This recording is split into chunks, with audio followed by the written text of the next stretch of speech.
are back on Not Black, Not White American podcast. I got a very special guest with me today.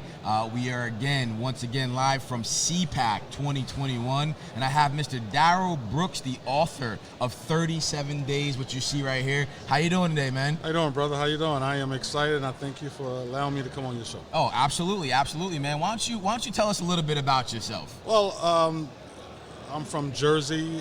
Jersey? Yeah, Trenton, New Jersey. I've been in politics, activism in Jersey.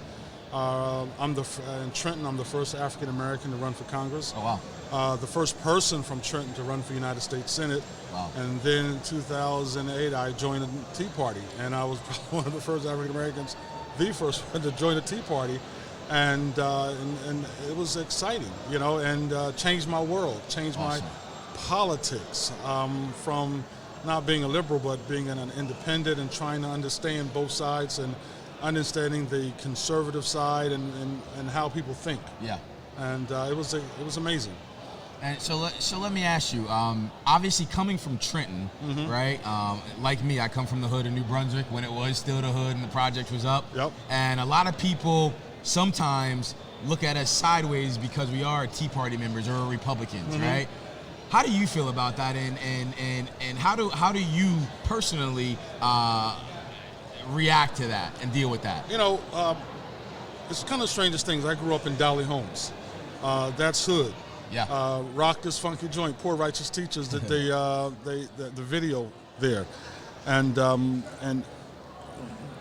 I seen things a lot different because of where my family's from is from St. Mary's, Georgia, so that's kind of conservative.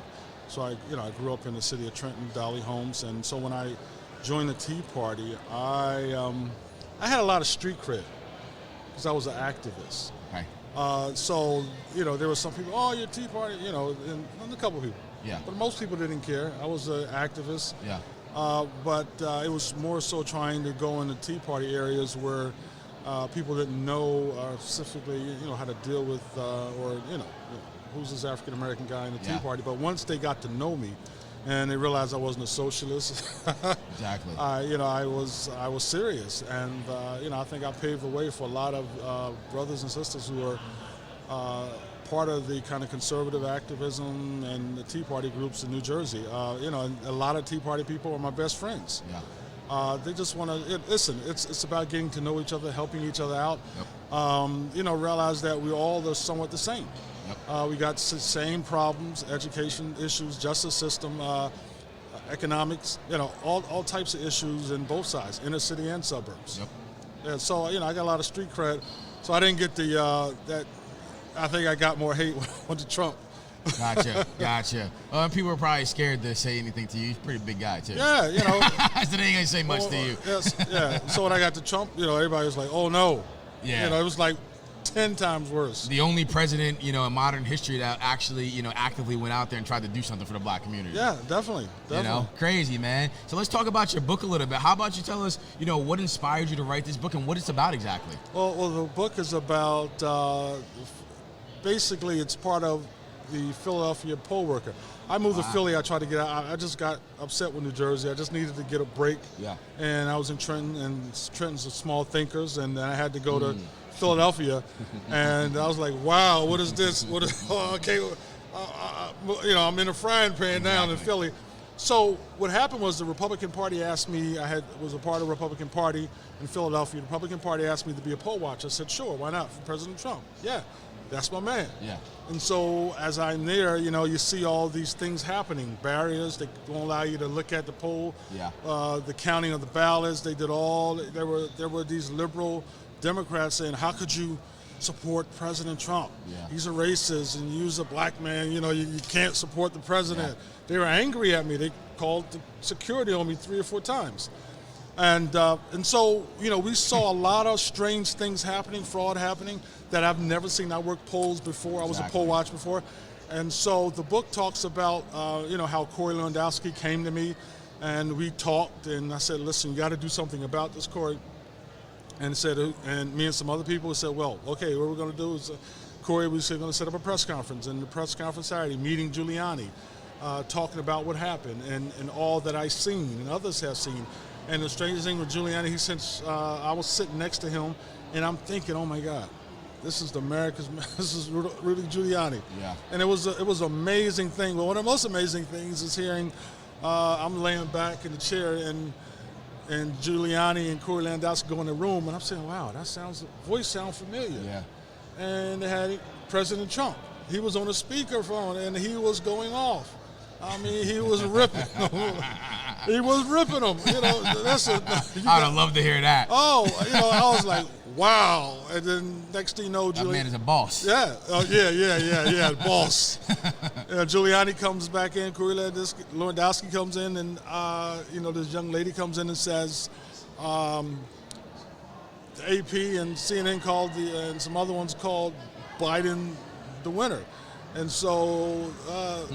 Yeah, and Giuliani stands up and says, who are they? They don't pick the president. Yeah. You know, they don't pick the president. Why are they calling the election? They don't pick the president. And that was a big thing. We were all riled up and ready. Yeah. We go out to press conference, and you know, Giuliani says, my friend Daryl Brooks, and I go out there and speak, and I'm like, wow, I've done press conferences before. But never on this level. Yeah. I was nervous. The first time I was nervous at a press conference.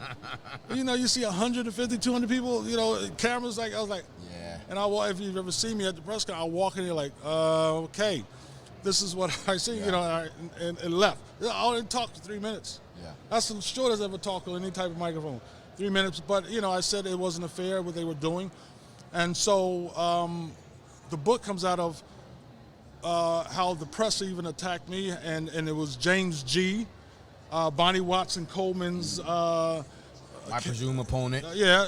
Bonnie Watson's top aide, the mayor of the city of Trenton, Jarrell Blakely, councilman at large, and Andrew Bobbitt, who is a kind of political figure in the city of Trenton. He worked for the mayor, and Doug Palmer and Reed Gassior. He's like the Solomon Grundy.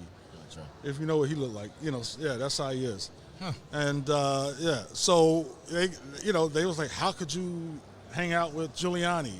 You know, how could you do all these things? You know, how could you support the president? You know, it's because you know they all wanted to. Yeah, we all grew up. Even though we all grew up together, you know, it was like they were highly upset with me. Yeah. And so I even talk about me growing up in the inner city, growing up in Dolly Homes. How did I become a conservative? Because of people like Bonnie Watson Coleman, Doug Palmer, the Democrats, the failure of policy, continuously failing the city of Trenton and Mercer County. And you know, just, you know, more young kids are graduating from the 12th grade, can barely read and write, third, fourth grade. Policies like, you know, in school, violent crimes, uneducated. You know, Thanksgiving time, they bring in turkeys. Yeah. To the, you know, just it's sad. We praise people that, you know, basically have our cities stuck in the same conditions over the last some odd decades. Yeah. We praise them. Yeah, and it's because they're popular, but that doesn't mean they're able to do the job. Because you're popular, that does not mean you should be mayor. Yeah. Just mean you should be congressman or city official because you're popular. You play basketball. You do all.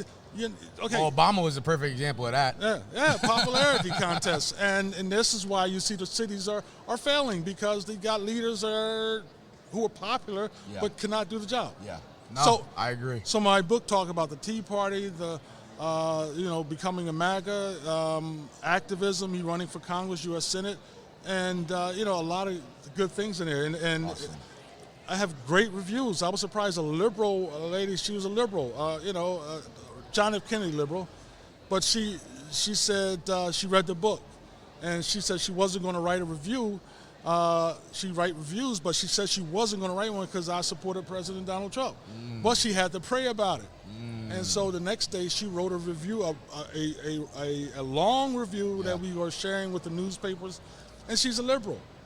So this is something that if you're a Tea Party conservative, you're a Trump supporter, if you're inner city, your mother with black boys, any type of boys that have to deal with things, that's what the book about. It's for everybody in a way that everybody can read and get an understanding of it.